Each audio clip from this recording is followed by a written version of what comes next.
Pitching for the Nationals is our guy Michael Soroka. He's 3-8 on the year with a 4.85 ERA. JD, I don't want to talk about this other guy pitching for the Astros because every time you think this guy's going to get fucking shelled, he pitches an absolute gem. So, pitching for the Astros is Jason Alexander. Alexander is 1-1 with an 8.15 ERA and a near 2 whip. He's got a 1.9 whip.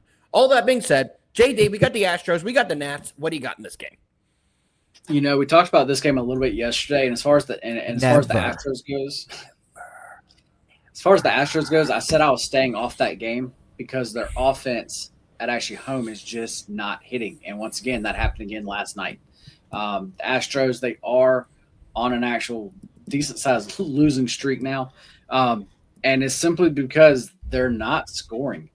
And this was at home because actually, like right before this, they were on the road and like they were winning. And was that Dodgers when they were playing the Dodgers? I actually want to say it was, but anyway, They were scoring a bunch of runs, winning all those games, and then they come home and they just haven't been able to do anything since.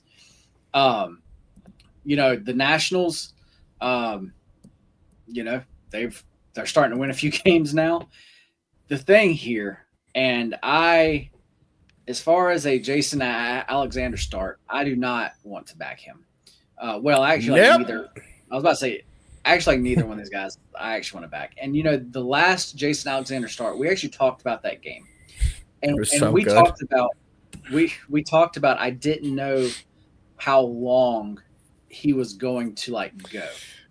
He went so much longer than we thought, bro. I was about to say, and we thought it would just be a couple innings, maybe 3. They kept him out there for 6 innings. Dude got completely shelled, gave up 11 hits.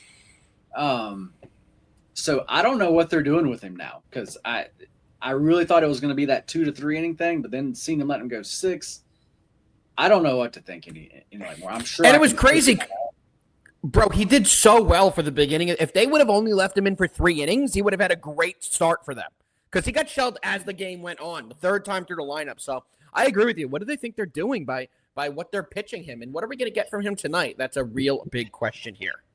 It's real tough, and I want to take the Nationals big time because as far as the Discord goes, we have an actual like capper in there, and he's been on them these like past 3 games, and the prices have been huge, and he's been hammering them, and we've been loving it. And I want to be on him here, man, but I don't trust this Nationals bullpen, man. This Nationals bullpen, like I keep talking about, I love to fade this Nationals bullpen, but the Astros are not hitting. They're just simply not hitting. So if I was going to go with the play here, I would go on the Nationals first 5. As far as actually even like money, though, is really all that you can get. And I honestly would still want more. I don't even like that, Benjamin. Personally, I don't even like that because the Astros are just not hitting. To me, they would have to prove that actually they can score some runs, which I would have thought they would have started doing last night. And you would have thought. Yesterday was a prime opportunity for them to do it, but if they want to be buyers at the deadline and they want to be a player going forward, which, by the way, have you seen the rumors that the Astros are engaged with the Cardinals for a trade around Nolan Arenado? Do you remember what happened in March? I didn't see that. They traded Nolan Arenado to the Astros. He rejected it.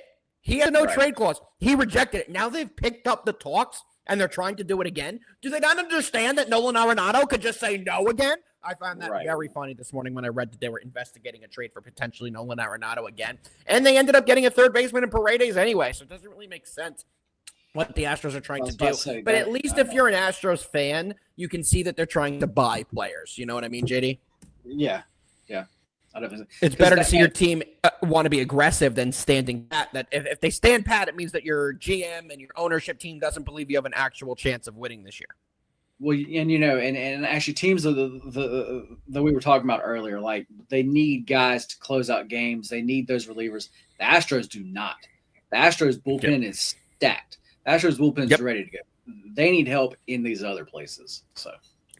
They need Jeremy Pena back. They need Jake Myers back. They have a couple guys in the IL that have been hurting them, but in this spot, I think they will be able to get off after Soroka.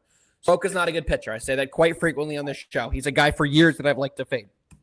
On the other side, Jason Alexander. When he starts, he gives up a lot of hits. Sometimes that does not translate into a lot of runs, but he gives up a lot of hits. And I like to bet against pitchers that give up a lot of hits because they can be some good games where he escapes danger. There's a couple Houdini magic acts out there and escapes giving up runs. But then there are other games when the runs keep on coming. And I'm hoping tonight is that spot. I think the total is at a good place for us in this game as well. Currently, you can get it at an 8.5, and it's juiced on the under. I like that even more. So over 8.5 is my official play on this game. Let's see a ton of runs here.